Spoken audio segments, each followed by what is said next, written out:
ഈ ദുരന്തമുഖത്ത് കേരളത്തിലെ സാംസ്കാരിക സംഘടനകൾ, സാമൂഹ്യ സംഘടനകൾ, രാഷ്ട്രീയ പാർട്ടികളൊക്കെ തന്നെ നടത്തിയിട്ടുള്ള സേവനം എന്ന് പറയുന്നത് അതിശയകരമായിട്ടുള്ള, ഒരുപക്ഷെ കേരള മോഡൽ എന്നൊക്കെ നമ്മൾ പറയുന്നതിന് തത്തുല്യമാം വിധത്തിൽ എടുത്തു കാണിക്കാൻ പറ്റുന്ന ഒരു വലിയ സേവന പ്രവർത്തനങ്ങൾ തന്നെയാണ്. നമ്മൾ എല്ലാവരും പ്രശംസിച്ചിട്ടുള്ള കാര്യത്തിൽ പ്രത്യേകിച്ച് പറയേണ്ട ഒരു കാര്യമാണ്. നല്ല മനുഷ്യരുടെയും നല്ല പാർട്ടികളുടെയും നല്ല സംഘടനകളുടെയൊക്കെ പങ്കാളിത്തങ്ങൾ വേണ്ടുവോളുണ്ടായിരുന്നു.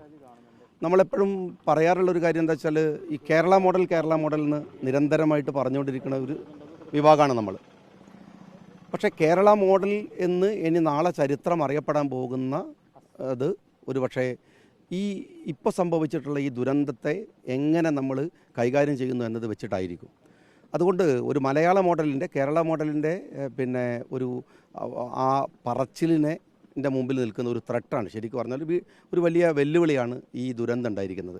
അതിനെ നമുക്ക് പറയാൻ പറ്റുന്ന ഒരു കാര്യം അതിൻ്റെ റിഹാബിലിറ്റേഷൻ ബന്ധപ്പെട്ടാണ്. ഈ റിഹാബിലിറ്റേഷൻ കുറിച്ച് ആലോചിക്കേണ്ട സമയമായി കഴിഞ്ഞു. നമ്മളിതുവരെ നമ്മളെല്ലാവരും മീഡിയയിലെ ഒരു വലിയ പങ്കാളിത്തം എന്ന് പറയുന്നത് ഒരു ഉത്തരവാദിത്ത നിർവഹണം, അധികം ബഹളങ്ങളില്ലാതെ മലയാളിയെ നിരന്തരമായി അപ്ഡേറ്റ് ചെയ്തുകൊണ്ടിരുന്നത് മീഡിയകളൊക്കെയാണ്. അതിൻ്റെ ഒരു സമയത്തിൻ്റെ അവസാന ഘട്ടത്തിലേക്ക് നമ്മൾ വരികയാണ്. തെരച്ചിലുകൾ ഏകദേശം കഴിയുന്നു. നമ്മൾ ഏകദേശം ഒരു അനാഥമായി ആയിരുന്ന മൃതശരീരങ്ങളൊക്കെ സംസ്കരിച്ച് കഴിഞ്ഞിരിക്കുന്നു. ഇങ്ങനെയൊക്കെ ഉള്ളത് കഴിഞ്ഞു.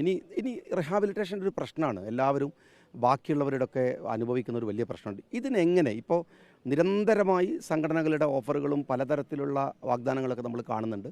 പക്ഷേ ഗവൺമെൻറ് അടിയന്തരമായി എല്ലാ കക്ഷികളെയും വിളിച്ചു ചേർത്ത് ഒരു ഇൻ്റഗ്രേറ്റഡ് റിഹാബിലിറ്റേഷൻ പോളിസി രൂപീകരിക്കേണ്ട സമയം കഴിഞ്ഞിരിക്കുന്നു. എല്ലാവരെയും, കാരണം ഇത് വ്യത്യസ്തമായ മേഖലകളിൽ നിന്നാണ് ഇതുമായി ബന്ധപ്പെട്ടിട്ടുള്ള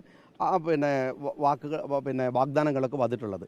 അതിനെ കൺസോൾട്ടേറ്റ് ചെയ്ത് എല്ലാവരെയും ചേർത്ത് വെച്ച് ഒരു റിഹാബിലിറ്റേഷൻ പോളിസി അടിയന്തരമായി ഈ സർക്കാർ പ്രഖ്യാപിക്കേണ്ട സമയം കഴിഞ്ഞിട്ടുണ്ട്.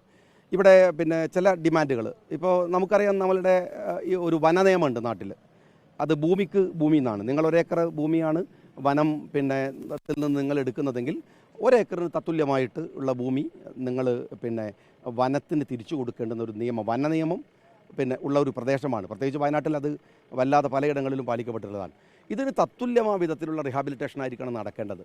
കാരണം എന്താണെന്ന് വെച്ചാൽ ഭൂമി നഷ്ടപ്പെട്ടവന്, വീട് നഷ്ടപ്പെട്ടവന് തത്തുല്യമായ പരിഹാരം കൊടുക്കാൻ കഴിയണം. അതല്ലാതെ ഒരു പൊതു പോളിസി എടുത്തിട്ട്, കാരണം അതെന്തുകൊണ്ട് എന്ന് പറയുന്നത് വെച്ചാൽ ഇവിടെ ഇങ്ങനെ വിവിധ ഈ ആളുകളൊക്കെ എങ്ങനെയാണ് ഭൂമി, ഇപ്പോൾ കെട്ടിട നികുതി അതെങ്ങനെ കണക്കാക്കും? വളരെ കൃത്യമായിട്ട് അറിയാം. പഞ്ചായത്തിൽ കൊടുത്തിരുന്ന ഭൂനികുതി എത്രയാണ്, വില്ലേജിൽ കൊടുത്ത ഭൂനികുതി എത്രയാണ്, പഞ്ചായത്തിൽ കൊടുത്തിട്ടുള്ള വീടിൻ്റെ ടാക്സ്, കെട്ടിടങ്ങളുടെ ടാക്സ് എത്രയാണ്, അത് പരിശോധിച്ചാൽ അറിയാം ഓരോരുത്തരും ഉണ്ടായിരുന്ന ഭൂമി എത്രയാണ്, അവർക്കുണ്ടായിരുന്ന കെട്ടിടങ്ങൾ എത്രയാണ്. ഇവരൊക്കെ തന്നെ കരം കൊടുത്ത്, നികുതി കൊടുത്ത് ഈ രാജ്യത്ത് ജീവിച്ച ആളുകളാണ്, രാജ്യത്തിൻ്റെ നിയമം പാലിച്ച് കൃഷി ചെയ്ത ആളുകളാണ്. അങ്ങനെയുള്ള ആളുകൾ പെട്ടെന്നൊരു സുപ്രഭാതത്തിൽ അവരുടേതല്ലാത്ത കാരണങ്ങൾ കൊണ്ട് അവരൊക്കെ പൂർണ്ണമായി നിരാലംബരായി പോകുമ്പോൾ അവരെ റിഹാബിലിറ്റേറ്റ് ചെയ്യുന്നു എന്ന് പറയേണ്ടത് ഏതർത്ഥത്തിലാണ്? അവരുടെ എന്താണ് അവരുടെ ജീവിത സാഹചര്യങ്ങളെ പറ്റെ ഒന്നിച്ച് ഇല്ലാതാവുന്ന തരത്തിലല്ല. മറ്റൊന്ന്, ഞാൻ നേരത്തെ പറഞ്ഞ പോലെ ഒരുപാട് സംഘടനകൾ, ഇപ്പോൾ മുസ്ലിം ലീഗ് അടക്കമുള്ള സംഘടനകൾ വീട് വാഗ്ദാനം ചെയ്യുന്നു, ചിലർ ഭൂമി വാഗ്ദാനം ചെയ്യുന്നു. ഇതിനെ അക്കോമഡേറ്റ് ചെയ്യാൻ പറ്റുന്ന ഒരു കമ്മിറ്റി തന്നെ സർക്കാർ രൂപീകരിക്കണം. അല്ലാതെ ഇവിടെ നിങ്ങൾ ശ്രദ്ധിക്കണം, നിങ്ങൾ മീഡിയകളൊക്കെ റിപ്പോർട്ട് ചെയ്തിട്ടുള്ള ഒരു കാര്യമുണ്ട്. ഒരു ഗ്രാമത്തിൽ സംഭവിച്ച ദുരന്തമാണ്. അവിടെ മുസ്ലിങ്ങളുണ്ട്, ക്രിസ്ത്യാനികളുണ്ട്, ഹിന്ദുക്കൾ, എല്ലാ വിഭാഗ ജനങ്ങളും. അവരെല്ലാവരും, ഞാൻ ഇന്ന് രാവിലെ പോലും കേട്ടു, ഒരുത്തരും ഒരു വണ്ടി എടുത്തിട്ട് 4 തവണ ആ വണ്ടിയിൽ കിട്ടാവുന്നവരെ നിറച്ച് രക്ഷപ്പെടുത്തി. 5ാമത്തെ തവണ അയാൾ തിരിച്ചു വന്നിട്ടില്ല. മരിച്ചുപോയവർക്ക് കൂടപ്പിറപ്പുകൾ എന്നത് ആ നാട്ടിലെ മനുഷ്യർ മുഴുവനാണ്. ഇവിടെ എല്ലാവരും ഒരുമിച്ച് ജീവിച്ചിരുന്ന പ്രദേശമാണ്.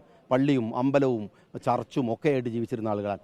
അവരെ വേറെ വേറെ കൊണ്ടുപോയി മാറ്റി നിർത്തുന്ന ഒരവസ്ഥ ഇല്ലാതിരിക്കാൻ സൂക്ഷിക്കേണ്ടത് തീർച്ചയായിട്ടും ഗവൺമെൻറ്റാണ്. ആ വില്ലേജിൻ്റെ ഒരു എക്കോസിസ്റ്റം ഉണ്ട്. ഇവിടെ മനുഷ്യർ ജീവിച്ചിരുന്ന അവരുടെ കുടുംബ സൗഹൃദം, അവരുടെ മനുഷ്യപരമായ സൗഹൃദം, ഈ വില്ലേജിൻ്റെ എക്കോസിസ്റ്റത്തെയാണ് റിഹാബിലിറ്റേറ്റ് ചെയ്യേണ്ടത്, കെട്ടിടങ്ങളല്ല. ഇവിടെ സ്വാഭാവികമായിട്ട് നമ്മളിപ്പോൾ കണ്ടിരിക്കുന്നതൊക്കെ കുറേ വാഗ്ദാനങ്ങൾ മാത്രമാണ്. വീടുകളുടെ വാഗ്ദാനമുണ്ട്, ലീഗ് അടക്കമുള്ള സംഘടനകൾ വീടുകളുടെ വാഗ്ദാനം, പിന്നെ ഭൂമിയുടെ വാഗ്ദാനം. യഥാർത്ഥത്തിൽ റിഹാബിലിറ്റേറ്റ് ചെയ്യേണ്ടത് ഈ വില്ലേജിൻ്റെ എക്കോസിസ്റ്റത്തെയാണ്.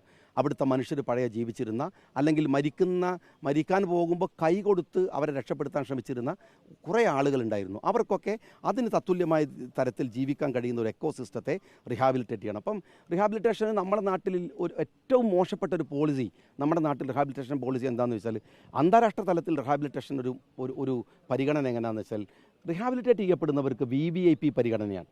ഇപ്പോൾ റോഡിന് വേണ്ടിയിട്ട് ഭൂമി എടുത്താൽ അവന് ഒരിക്കലും റോഡിൽ ടാക്സ് കൊടുക്കേണ്ട, റോഡിൻ്റെ ടാക്സ് കൊടുക്കേണ്ട, അവർക്കൊരു പ്രത്യേക പാസ്സാണ്. ഒരു സ്ഥലത്ത് പോയിട്ട് ക്യൂ നിൽക്കേണ്ട.